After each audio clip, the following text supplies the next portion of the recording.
ಕನ್ನಡ ನಾಡಿನಲ್ಲಿ ಕನ್ನಡಕ್ಕೆ ಅವಮಾನ, ವೈರಲ್ ವಿಡಿಯೋ ಚರ್ಚೆ. ಕನ್ನಡ ನಾಡಿನಲ್ಲಿ ನೆಲೆಸಿದ ಮಹಿಳೆಯಿಂದ ಕನ್ನಡ ವಿರೋಧಿ ಮಾತು, ವರ್ತೂರು ಮೊದಲ ನಗರದಲ್ಲಿ ವಿಡಿಯೋ ವೈರಲ್. ಬೆಂಗಳೂರು ಕರ್ನಾಟಕದ ರಾಜಧಾನಿ ಬೆಂಗಳೂರಿನಲ್ಲಿ ಕನ್ನಡದ ಬಗ್ಗೆ ಅವಮಾನಕಾರಿ ರೀತಿಯಲ್ಲಿ ಮಾತನಾಡಿರುವ ಮಹಿಳೆಯೊಬ್ಬಳ ವಿಡಿಯೋ ಇದೀಗ ಸಾಮಾಜಿಕ ಜಾಲತಾಣಗಳಲ್ಲಿ ವೈರಲ್ ಆಗಿದೆ.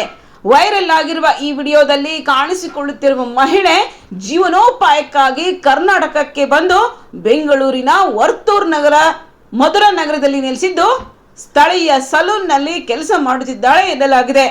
ಆದರೆ ಕನ್ನಡ ನಾಡಿನಲ್ಲಿ ನೆಲೆಸಿ ಕನ್ನಡಿಗರ ಅನ್ನ ತಿಂದು ಕಾವೇರಿ ನೀರು ಕುಡಿದು ಜೀವನ ಸಾಗಿಸುತ್ತಿದ್ದರೂ ಕನ್ನಡದಲ್ಲಿ ಮಾತನಾಡುವಂತೆ ಕೇಳಿದಾಗ ನಾವು ಹಿಂದಿಯಲ್ಲಿ ಮಾತನಾಡುತ್ತೇವೆ, ಇದು ಇಂಡಿಯಾ ಎಂದು ಹೇಳಿ ಕನ್ನಡಿಗರ ಭಾವನೆಗೆ ಧಕ್ಕೆ ತಂದಿರುವುದು ಕಂಡು ಬಂದಿದೆ.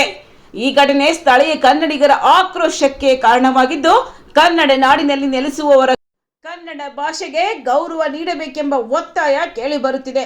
ಸಾಮಾಜಿಕ ಜಾಲತಾಣಗಳಲ್ಲಿ ಈ ವಿಡಿಯೋ ವೈರಲ್ ಆಗುತ್ತಿದ್ದಂತೆ ಸಾರ್ವಜನಿಕರು ತೀವ್ರ ಆಕ್ರೋಶ ವ್ಯಕ್ತಪಡಿಸಿದ್ದು, ಸಂಬಂಧಪಟ್ಟ ಅಧಿಕಾರಿಗಳು ಈ ಕುರಿತು ಕ್ರಮ ಕೈಗೊಳ್ಳಬೇಕೆಂದು ಆಗ್ರಹಿಸಿದ್ದಾರೆ.